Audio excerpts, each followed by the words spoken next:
అట్లని చెప్పి సమస్యలన్నీ పరిష్కారం అయిపోయినాయి, కంఫర్టబుల్గా వచ్చామని కాదు. జరిగిన విధ్వంసం 20-30 సంవత్సరాల రాష్ట్రాన్ని ఎనికనెట్టేసింది. ఆర్థిక ఇబ్బందులున్నాయి. ఇక్కడ కూడా మీరందరూ కూడా గుర్తుపెట్టుకోవాలి, దక్షిణ భారతదేశంలో అన్ని రాష్ట్రాల కంటే మంది విభిన్నమైన పరిస్థితి. రాష్ట్ర విభజన వల్ల స్ట్రక్చరల్ ఛాలెంజెస్ వచ్చాయి.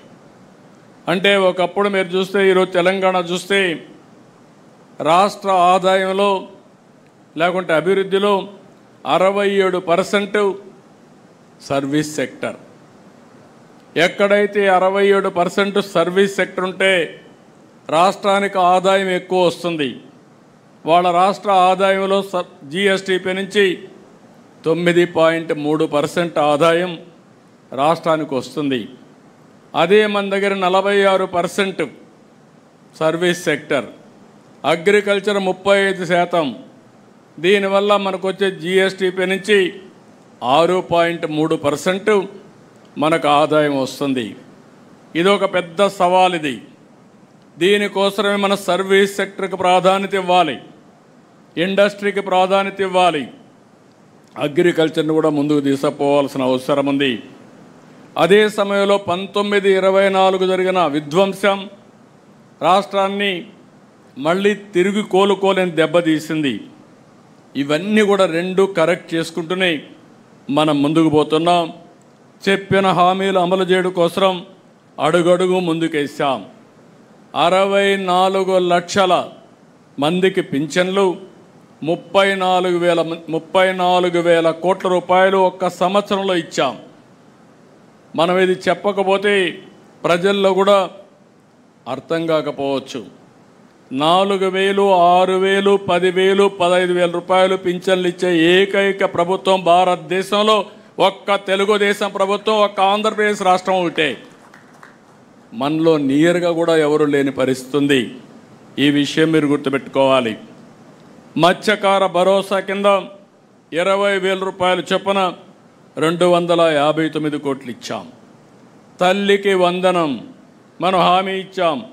ఎంతమంది పిల్లలుంటే అంతమంది పిల్లలకి ఇస్తామని చెప్పి 67,27,164 మంది విద్యార్థులకి 10,000 కోట్ల రూపాయలు ఇచ్చే ప్రభుత్వం తెలుగుదేశం ప్రభుత్వం ఒకేసారి.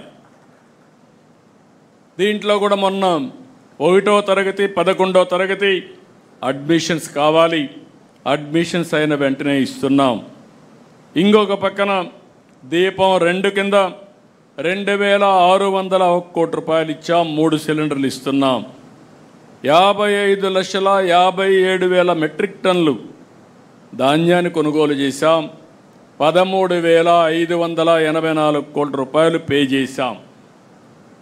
ఏదైతే మార్కెట్ ఇంటర్వెన్షన్ కింద ఇబ్బందులు వస్తే కోకోకి కేజీకి 50 రూపాయలు, మామిడికి కేజీకి 4 రూపాయలు, అంటే మార్కెట్ ధర పూర్తిగా దెబ్బతింటే ప్రతి ఒక్క కేజీకి 4 రూపాయలు ఇస్తున్నాం. ఇంకో పక్క పొగాకైతే కొనేవాళ్ళు లేకపోతే మనమే కొనే పరిస్థితి. రాబోయే సంవత్సరం దీన్ని ఏ విధంగా అమ్మాలనో దానికి ఒక ప్రణాళిక తయారు చేసుకుంటున్నాం. పామాయిల్కి ఇబ్బంది వచ్చినా, మిర్చికి ఇబ్బంది వచ్చినా ఎక్కడికక్కడ మానిటర్ చేస్తూ మార్కెట్ ఇంటర్వెన్షన్ కానీ సరైన సమయంలో కేంద్ర పాలసీల్ని మార్చడానికి కూడా వారితో కూడా మాట్లాడుతూ ఎప్పటికప్పుడు అనుసంధానం చేసుకుంటూ ముందుకు పోతున్నాం. మెగా డిఎస్సి 16,347 ఉద్యోగాలకు నోటిఫికేషన్ ఇచ్చాం. ట్రాన్స్పరెంట్గా చేస్తున్నాం.